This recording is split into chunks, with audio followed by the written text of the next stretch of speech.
ustedes ya lo pueden ver en imágenes, ahí está el magíster Gustavo Tostón, a quien le saludamos a esta hora de la mañana. ¿Cómo está usted? Bienvenido. Estimado Joe, contento de estar aquí junto a usted esta mañana, a los amigos oyentes de Radio La Pantera, nuestro saludo atento, y estamos aquí para compartir nuestros modestos conocimientos, tratar de realizar una orientación para en estas elecciones pues tengan mejores elementos de criterio justamente. Bueno, y vayamos por la parte local. Entiendo que usted más o menos sí está al tanto de cómo se ha venido moviendo todo este tema de los candidatos. Hay hasta el momento, de lo que conozco, 11 listas. 11 listas, pero todavía no están calificadas la totalidad de lo que al menos sabemos. Así es, hay unos días en los que pueden ser impugnados, claro. Todavía no están 100%, claro, pero ya no están en firme, pero bueno, son 11 en total, 11 ya no va a variar mucho de lo que está. Partidos y movimientos políticos que van a participar. Pero ese número, considera que es... no sé si el adecuado como para que la población pueda elegir acá en la provincia de Pastaza, considerando también, valga la redundancia, que en Pastaza apenas somos 100.000 habitantes, no pasamos de 100.000. En total son 22 candidatos, claro. Pero recordemos que el voto será en plancha, si es que vamos a elegir por listas. El número 11, algunos pueden decir... mejor que haya más candidatos porque eso quiere decir que hay más participación, y si hay más participación hay más democracia. Pero ya en la práctica resulta alto el número, porque eso es darle una tarea adicional a las personas. Estimado Joe, a los amigos que nos están escuchando, nosotros como parte del pueblo estamos trabajando todos los días para resolver nuestros problemas, nuestra economía, nuestras deudas. Y realizar un voto responsable es también una tarea. Entonces, sí le ponemos una dificultad cuando hay muchas listas participantes, porque le estamos dando a las personas la tarea de revisar cuáles son los perfiles de las personas que están participando. No todos son conocidos, más bien de la lista de los 11. Ayer justamente estuvimos revisando, y muchos o varios de los participantes no son para nada conocidos. Entonces, ponernos a buscar el origen, el perfil de estos participantes, cuáles son sus propuestas de trabajo, es también una inversión de tiempo que no todas las personas están dispuestas a hacerlo, porque están pensando en sus propios problemas, como le dije, y aparte la ciudadanía por lo general ya tiene un nivel de hartazgo, de decepción de la política. Entonces, del último dato que tengo, una persona para decidir su votación le dedica 28 minutos de su tiempo en promedio. Para todo, no estamos hablando de la lista de asambleístas provinciales únicamente, sino para todo el proceso electoral. 28 minutos. 28 minutos, pero al momento de sentarse ya en la urna. No, en todo el proceso. Es decir, sí, desde hace un mes atrás, digamos así, hasta el día 0, el día de las elecciones, 28 minutos es lo que le dedican los electores a decidir su voto, en promedio. Hay gente que lo dedica más, otros menos, otros se sientan en el momento de la papeleta y rayan por el que le cayó bien. Claro. En promedio, 28 minutos. Entonces, en 28 minutos, usted no va a poder leer los planes de trabajo de los 16 candidatos a la presidencia. ¿Quiénes son los parlamentarios andinos? ¿Quiénes son los asambleístas nacionales? ¿Quiénes son los asambleístas provinciales? Entonces, esa gran cantidad de candidatos no resultaría favorable desde ese punto de vista. Y como usted señalaba, y es verdad, o sea, siempre uno dice más números de candidatos, mayor democracia, pero en resumen eso no resulta tan así, porque son los movimientos y partidos políticos que lo único que quieren es sostenerse vigentes, y es por eso que participan, para seguir recibiendo los recursos del Estado, en cierta forma. En muchos de los casos ocurre eso. Es decir, no todos los candidatos participan con el objetivo de ganar las elecciones. Algunos participan por otros motivos. Por ejemplo, tener contactos estratégicos, poder estar en ese ambiente, poder mantener el nombre, el número del partido, porque tienen necesariamente que participar. Incluso hay lo que se conoce como los candidatos kamikazes, estimado Joe. Kamikazes, es decir, van a estrellarse, saben que van a perder, pero le restan votos a otro candidato de una misma tendencia política. Es decir, vamos a suponer, si tuviéramos un candidato de izquierda, otro de derecha y otro de centro, pues son 3 candidatos que capitalizarían un porcentaje de votación. Pero si tenemos unos 3 o 4 candidatos de izquierda y tenemos 2 de derecha, pues los votos de la izquierda, al ser, se van a dividir, y eso le va fortalece a la... le va a ayudar a la otra tendencia. Eso solamente por poner un ejemplo. Entonces, incluso se hace con ese cálculo. Repito, hay candidatos que saben que van a perder, pero participan para mover el tablero electoral. Solamente muchísimas gracias a la directora del CNE, que nos dice son un total de 82.694 electores. Perfecto, gracias por la información. 82.694 electores. Muchísimas gracias por la información. Este dato también nos ayuda muchísimo. Pero bueno, 11 partidos políticos y movimientos políticos participan en este proceso electoral. Ahora veamos ya la parte de qué es lo que tiene que hacer el ciudadano. Tiene que hacer un mayor esfuerzo para, ya usted señalaba, por lo menos para tratar de conocer quién es, de dónde es, cuál es su plan de trabajo. ¿El ecuatoriano está más o menos preparado para realizar ese ejercicio? Un segmento de la población sí. Los millennials de clase media son la generación más preparada de la historia. Son los que tienen en la generalidad un título de tercer nivel, tienen posgrados, pero eso es un segmento de la población. La gran mayoría de la población no ha tenido esas oportunidades, y ya las nuevas generaciones, dependiendo de las provincias, por supuesto, por ejemplo en Esmeraldas, conozco que hay un alto número de deserción escolar. Según un informe que leí en la revista Vistazo, los nuevos jóvenes, las últimas generaciones, salen de los colegios, pero sin una capacidad de comprensión lectora, por ejemplo. Entonces, si bien un segmento de la población sí tiene una mayor preparación, sí tiene un sentido crítico, hay otro segmento que no lo tiene. Es decir, la población se divide en muchísimos sectores, no se puede unificar. Por eso mismo, incluso para tomar decisiones en cuanto a estrategias políticas, en estos tiempos se habla de la hipersegmentación. Hipersegmentación, no solo segmentación, es decir, si usted quiere llegar con un mensaje, no le puede hablar del mismo modo a una persona adulta mayor, a una persona de edad media, de unos 40 años, a un joven de 20 años, a uno de 17. Son diferentes pensamientos y diferentes formas como que tiene que llegar con un mensaje. Si un grupo de jóvenes, no es lo mismo un joven de clase alta, uno de clase media, a todos hay que llegar con un mensaje específico. Es lo que justamente estudiamos en comunicación política. Ahora, en lo relacionado, tenemos un sinnúmero de movimientos y partidos políticos, pero generalmente, bueno, hace algún tiempo atrás hablábamos de ideologías, hablábamos de izquierda y hablábamos de derecha. De centro también un poquito. Centro izquierda, centro derecha, más o menos por ahí. Pero ahora, con tanto movimiento político, con tantos partidos políticos, ¿se puede hablar de que hay ideología en la clase política del país? Debería haber. Lamentablemente estamos en un tiempo en que los políticos quieren hacer ideología hablando mal de la ideología, y quieren ser políticos identificándose como fuera de la política, y eso es una contradicción. Pero esto se debe a la desidia que tiene la población. Lo que pasa es que como ya han llegado al poder de cierta manera representantes tanto de una como de otra tendencia, y no han reflejado resultados favorables para la población, entonces hay una decepción. Entonces hay un hartazgo en la población, y la mejor manera de desvincularse de ese hartazgo es identificarse como una persona fuera de ese mundo, digamos así. Por eso es que las ideologías han perdido fortaleza. Y la atención se centra ahora más en el candidato, justamente. El candidato es el que tiene que ser una persona con carisma, una persona con magnetismo, para que conquiste al electorado.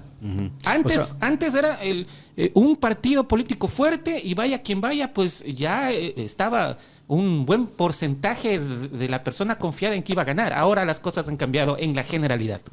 ¿Y usted considera que es necesario volver a esos espacios, trabajar en la parte ideológica en los actuales momentos para, no sé, si mejorar el funcionamiento, por ejemplo, de la misma Asamblea Nacional? Porque la Asamblea, por ejemplo, en los actuales momentos tiene una bajísima aceptación del pueblo ecuatoriano.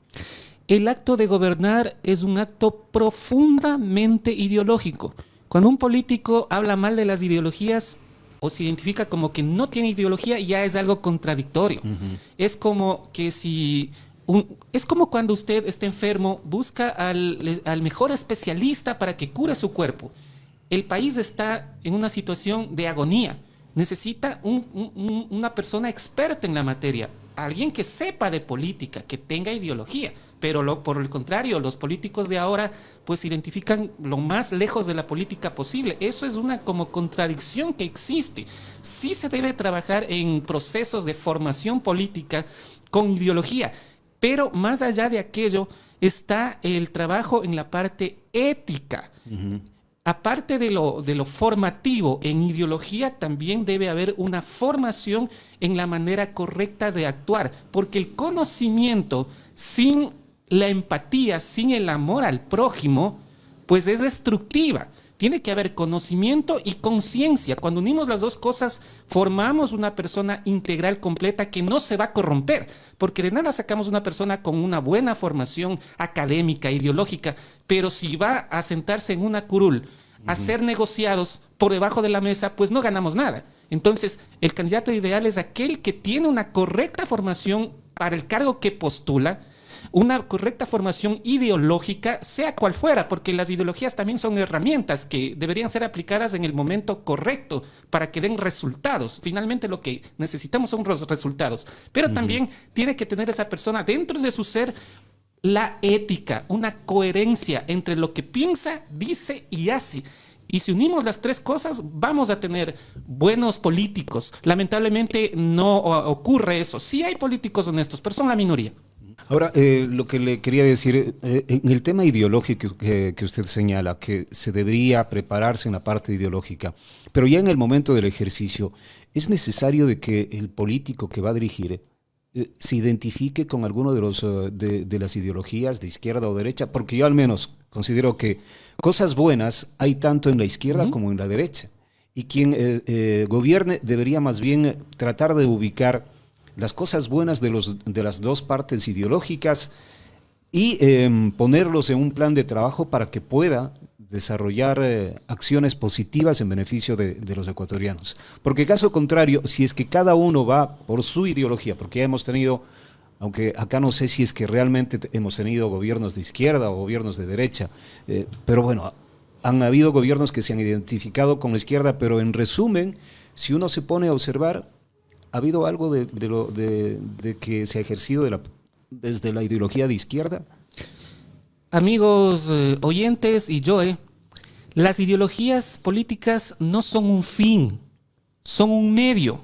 Son una herramienta, como usted señala. Son una herramienta que un gobernante debe conocer, las distintas ideologías, las distintas tendencias, las distintas herramientas y aplicarlas en el momento correcto para dar buenos resultados. El gran problema de la humanidad incluso ha sido que se ha visto a las ideologías como un dogma del que no se puede mover y como un fin, no como un medio. Ahí ha habido un grave error. Una vez más, lo que usted acaba de manifestar en su comentario es totalmente acertado. Las ideologías, incluso más que sistemas políticos, son sistemas económicos. Entonces, hay que utilizar esas herramientas, ese pensamiento. Es muy necesario que un político sea muy preparado, ver cómo funcionan en otras culturas del mundo. La política es una ciencia y un arte, y una ciencia ya muy bien estudiada. Pensamos que estamos inventando el agua tibia. No, ya hay mucha ciencia detrás de aquello. A los amigos que quieran ser políticos, yo les recomendaría, por ejemplo, revisar las obras clásicas, el libro La República de Platón, por ejemplo. Ahí habla acerca de cómo debe ser un político. Si revisamos la historia, podemos ver ejemplos como el emperador Marco Aurelio de Roma. Él tuvo que enfrentar muchas situaciones, enfrentó una pandemia, igualito como estamos acá. Enfrentó una grave crisis económica. Ya son cuestiones que esto ya se lo ha vivido. Y se puede tomar esos ejemplos, por eso es importante el estudio de lo que ha ocurrido ya en la antigüedad. Debe poderse extraer algo que se pueda aplicar en la realidad actual. Ahora, yendo en cambio a la parte del marketing político, porque este ha sido utilizado muchísimo ya en las últimas elecciones, pero al político no le venden como una persona, sino le venden como un producto. Eso es lo que ha pasado. Así es como lo han vendido, y ahí es cuando no dan a conocer, por ejemplo, las verdaderas propuestas, sino simplemente dan una imagen de que es una persona que posiblemente empatiza con la sociedad. Pero el mensaje como tal no tiene mucho peso, sino simplemente es un adorno, una envoltura como para que la gente, en este caso, compre el mensaje. No tiene condumio, es lo que usted me está diciendo. Precisamente. Es que no hay el mensaje profundo. Así es. Bueno, exactamente el término, de acuerdo a los conocimientos que yo tengo, porque de acuerdo a la universidad también hay diferentes definiciones, todo lo que usted ha planteado se remite al marketing electoral. Yeah. Es un tanto diferente al marketing político. Son dos temas distintos. Es un poquito diferente. Es como ser el tronco de un árbol y sale una rama, ¿no? Yeah. Entonces el tronco puede ser la comunicación como tal, es un tronco. Del tronco sale una rama que es la comunicación o marketing político. Y de esa rama sale otra rama más chiquita que es el marketing electoral. Yeah. La diferencia rápidamente es que el marketing electoral se remite a las elecciones específicamente. El marketing político se puede aplicar también en gestión política de gobierno. ¿Ya? Esa es la diferencia. Ya cuando es gobierno no hay marketing electoral, porque ya no está... no están en elecciones. No están en elecciones, sí. Esa es la diferencia. Claro, pero igual siempre están tratando de posicionar la imagen, en este caso del gobierno. Eso es marketing político. Claro. Eso es político, es más extenso. El electoral es a un tiempo. Claro. Sí. Pero entonces en este marketing electoral, entonces retrocedo nuevamente, lo que realizan es venderle la envoltura más no el condumio. Eso lamentablemente ocurre, no debería ser así, pero bueno, lo que pasa es que también ya esta ciencia que también es la comunicación política, ya antes de este conocimiento era celosamente guardado, Joey. Usted tiene mucha más experiencia que yo. La comunicación política siempre ha existido, pero era manejada de una manera muy discreta. Muy discreta. No se conocía quiénes eran los asesores, quiénes eran los consultores. De lo que yo puedo manifestarle, recién en el año 2017 me enteré que había una universidad que ofrecía una maestría en comunicación política. Recién en el año 2017, de toda la historia del Ecuador. Entonces era algo muy celoso, son conocimientos muy profundos, celosamente guardados. Ahora ya en la actualidad ya me he topado con una cantidad de maestrías, con una cantidad de cursos. Yo mismo ya tengo una biblioteca, sin exagerarle, con más de 100 títulos relacionados a comunicación política. Entonces esto ya es una información que está ya al acceso de la población. Pero la cuestión está en que una persona que ya tiene ese conocimiento, pues quiere también dedicarse a aquello. Y entonces ahí es bueno donde yo me ubico también y llamo a las personas que tienen conocimiento en comunicación, en marketing electoral, que primero veamos una persona que vale la pena, que tenga formación, que tenga valores, virtudes, conocimiento en la materia o en la candidatura al que postula, para ahí brindarles nuestra asesoría. Porque de lo contrario pasa lo que usted dice. Vamos a construir una campaña de marketing, pero no tenemos... no se debe decir así, pero solamente por un ejemplo, no tenemos un buen producto. Sí. El candidato no es un producto porque es un humano y tiene valores, virtudes, pensamientos, pero para ejemplificar nada más, yo puedo hacer una campaña para vender un shampoo y decir que es una maravilla, pero resulta que ese shampoo no es lo que está ofreciendo, y eso es lo que ha venido pasando. Claro, pero por eso lo digo. Por eso viene la decepción de por eso población. digo, es que lamentablemente le han vendido como un producto más, no como un candidato. Porque el candidato en muchos de los casos no tiene la formación, pero sí tiene los recursos para contratar a un consultor. Y llega al cargo al que postula, no demuestra sus conocimientos, no demuestra eficiencia, no demuestra soluciones, más bien hasta hacen problema, y eso justamente es lo que ha venido pasando, y eso es lo que ha provocado esa desidia de la población hacia la actividad política. Para concluir, ¿qué es lo que debería realizar el ciudadano con el propósito de no volverse a equivocar al momento de elegir, sea candidatos a la presidencia de la República, a representantes, se me va el término, los que van parlamentarios andinos, asambleístas nacionales y también asambleístas provinciales. Yo considero que esto no solamente le corresponde a los ciudadanos, se debe empezar desde la sociedad para formar buenos partidos políticos y los partidos políticos formen a su militancia de manera permanente, que haya escuelas de capacitación en política para que la gente también tenga un mayor conocimiento de causa. Entonces, si tenemos partidos políticos sólidos, presentan buenos cuadros, porque también si no tenemos buenos candidatos, no hay mucho de dónde elegir, pues. Entonces, tenemos que ir al origen.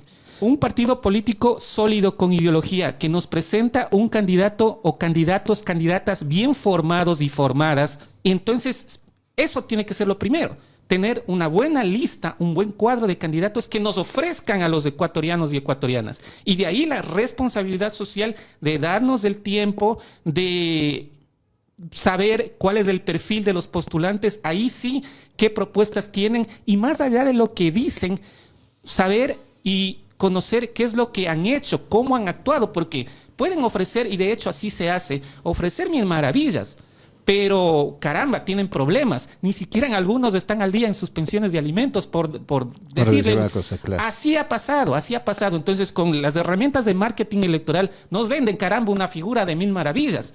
Y la gente, repito, con sus problemas, no le da tanto tiempo para poder preocuparse de esta situación. Entonces, para mí, lo principal está en que los partidos políticos primero sean más sólidos, más representativos, no sean solamente nombre, número y logotipo, sino que tengan un condumio y luego una formación a su militancia para sacar buenos cuadros representativos, honestos, que valgan la pena, que nos ofrezcan. Póngase que todos fueran buenos candidatos.